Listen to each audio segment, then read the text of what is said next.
Okay, Sydney's already thriving because she has like an actual notepad. I was struggling to get my brain together at breakfast, so I'm gonna be using my cell phone. So hopefully we've all been there. I wanted to give a little intro because if you're like, who the heck are we? Why should we even listen to them and not use this as a bathroom break? I'm gonna tell you, there's a reason.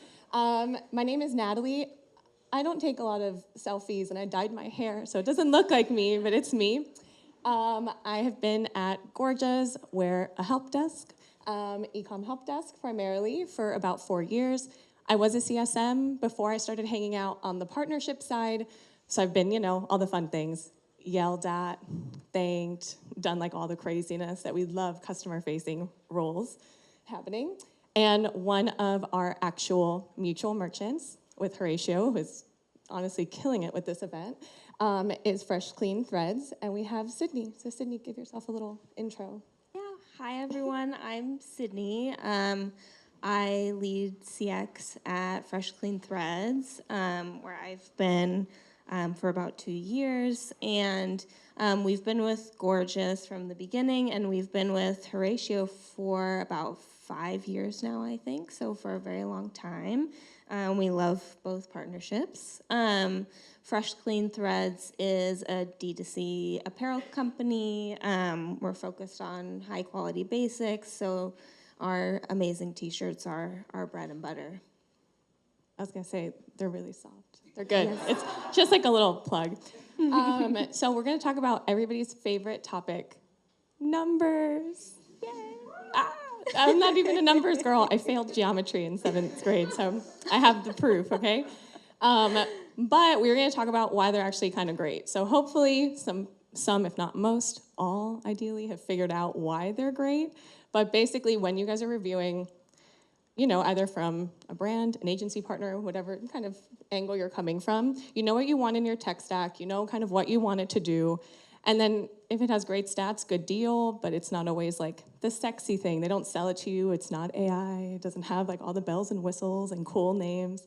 But stats are a big deal. Stats obviously are going to justify what you're spending time and money on to set up. Like, is this actually worthwhile? Is it doing what I want? It's going to tell you where maybe you need like a little bit of TLC, where things are not as great as you might be putting your heart and soul into making them. It's also going to tell you who is doing great, or like what products are excelling, what agent is killing it with their conversion rate. And if all your stats are really, really amazing, they get you a promotion if you're the one who chose the software. So everything should align, and you want to feel really good about what they can do. So I figured, since Sydney has a lot of Gorgias and obviously CX experience, she can tell us, I'm obviously biased, I see it on a very large scale, but if she can tell us a little bit more about what Gorgias stat in particular or like kind of feature really helps you guys and how you use it, hopefully that resonates to the rest of the group. Yeah, I'd love to. Big data nerd, so I'm really excited to talk about it. So in this room, it's not news to any of us. Like, we're always trying to listen to our customers. It's so important to what we're doing. There's so much to learn from our customers, and the only way we can do it is by actually listening to them.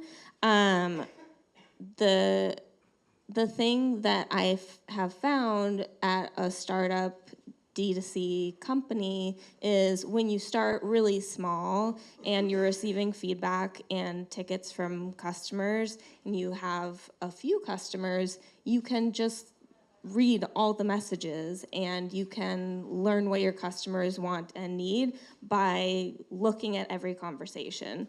But as you scale and grow, that becomes completely impossible. It's not sustainable.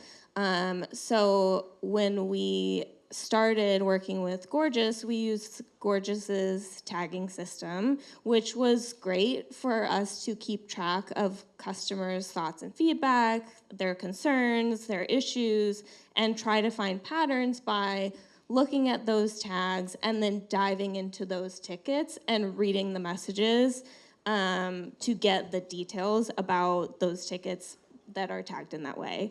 But over time, as we grew and scaled, we realized that again, was not sustainable. So we could have this tagging system, but then we realized it wasn't very specific. It didn't get very granular. There wasn't a way for us to really quickly and easily find patterns.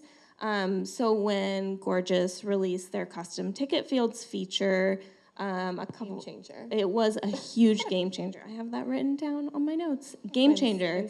Game changer. So with the custom ticket fields, we can set up more granular and structured drop downs for our Horatio associates to choose as they're solving tickets, to tag in a better, stronger way our tickets by contact reasons, and we have nested categories, subcategories, sub-subcategories, sub-sub-sub-subcategory.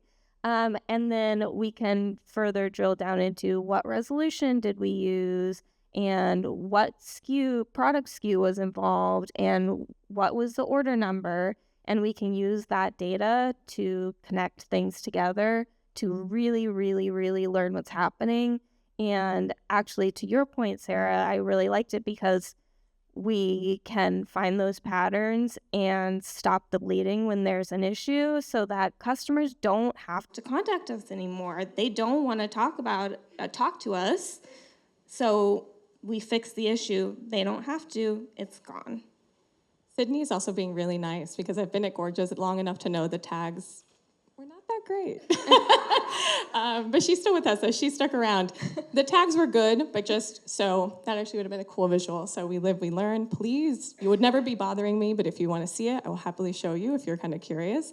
The tag component would basically be, so hey, let's say you have like the tag, arrived damaged, late, etc. And the statistics portion of that would basically be you choose your date range and you can see how many times that tag was used. Done deal. Which, okay, if you like kind of working backwards and doing the math to figure out if that's trending upward, downward, how's it looking, if there's any cross-contamination, it would be a lot of work and a lot of time, which I'm assuming not most of us have any kind of free time and want to do that. And then when custom fields came out, game changer is definitely the word. It had like multiple tables, seeing if there was anything kind of cross-contaminating that wasn't a coincidence, because rarely are things a coincidence. You want to see what's happening, and you can kind of mix them. They're multi-tiered. So I obviously want to hear a fresh, clean threads example of like how they helped you, but I do have a cheesy story of how they weirdly came really in handy. So you're not like, this girl's nuts, just hyping her thing up. So we had a brand, and basically they were using ticket fields like crazy, similar to you guys, very organized. And all of a sudden, their like top selling product was getting tons of returns. Everybody's like, I don't want it, doesn't smell good. It was something like a soap.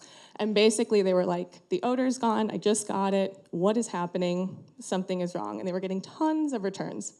Their frontline people were kind of like, that's weird. Everyone loves this. Like, what's happening? Looks the same, formula's the same. What's going on?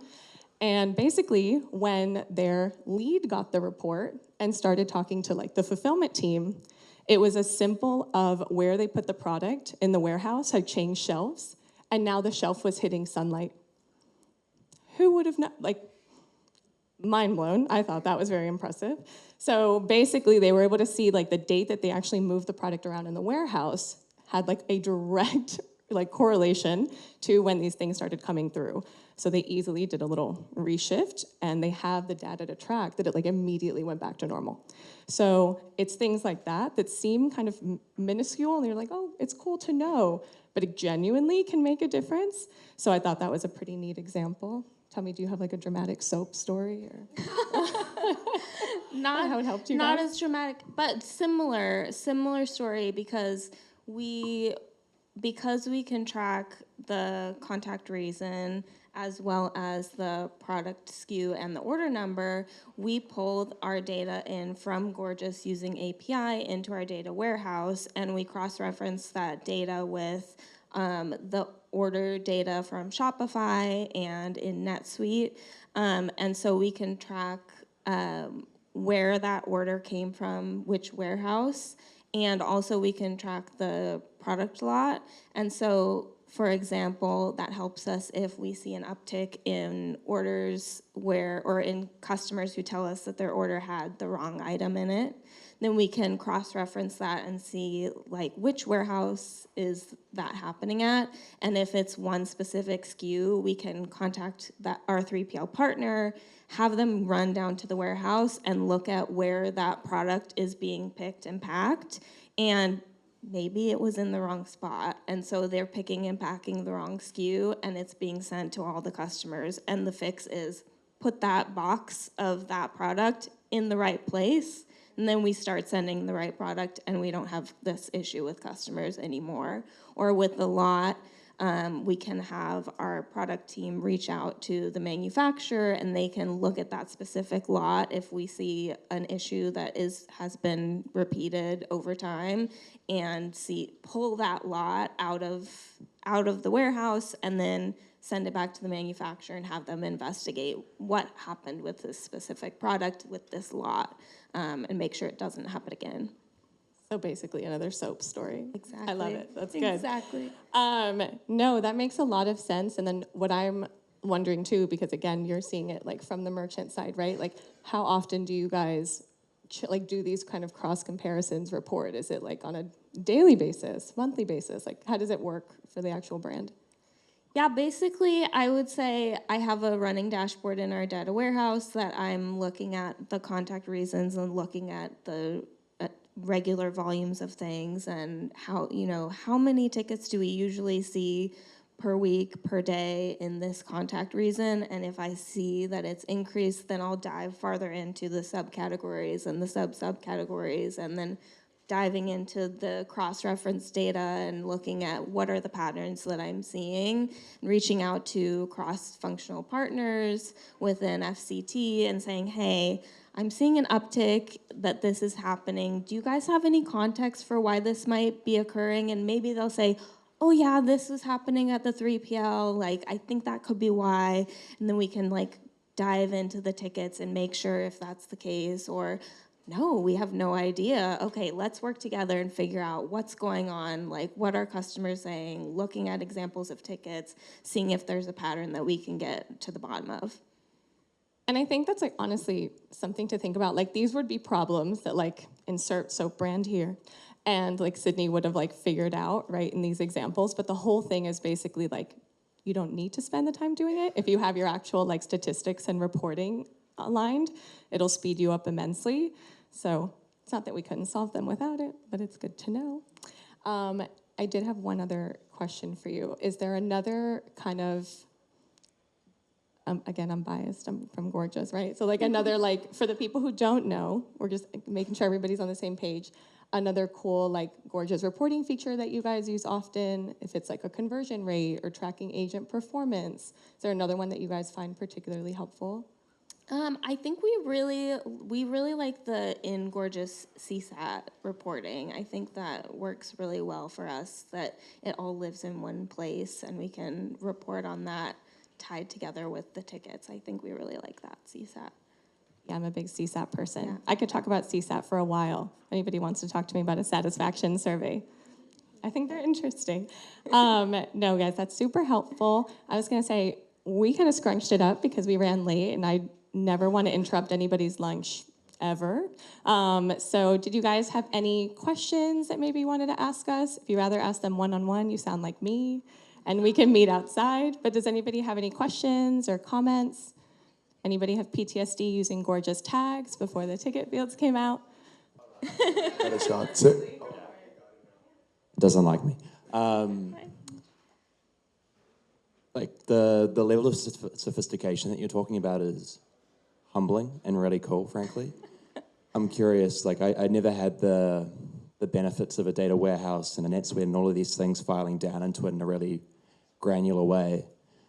Do you use any of that to incentivize or motivate or report on agents, efficacy or efficiency outside of just CSAT scores and time to resolve? How do you use that to train and develop people?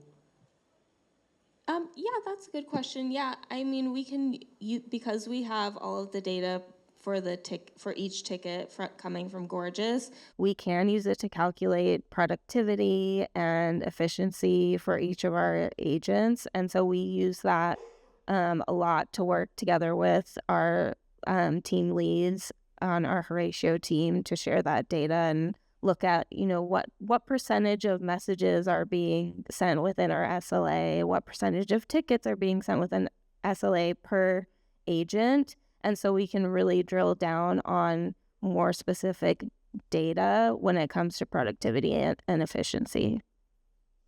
Is it like something that you do there with Has it ever like called out a bad macro or like an average macro and then you turn to that's really cool. Yes. Actually, that's a really good question and example.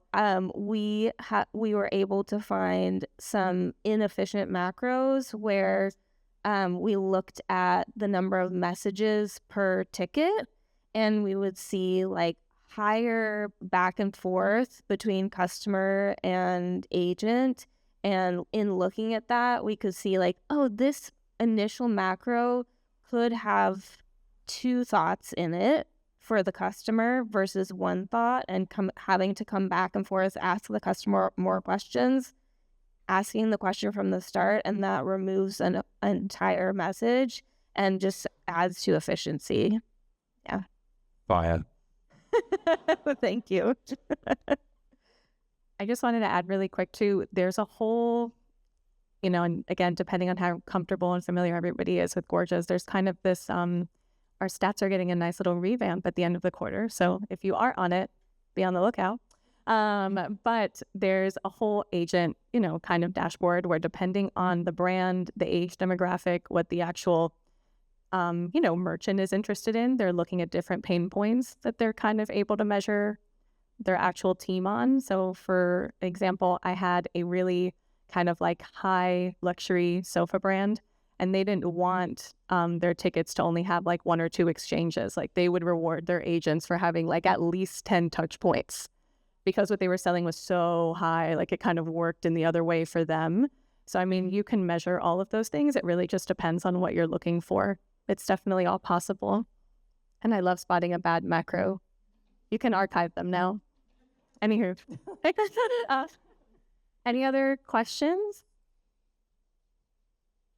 I think that means we just did a great job. So I feel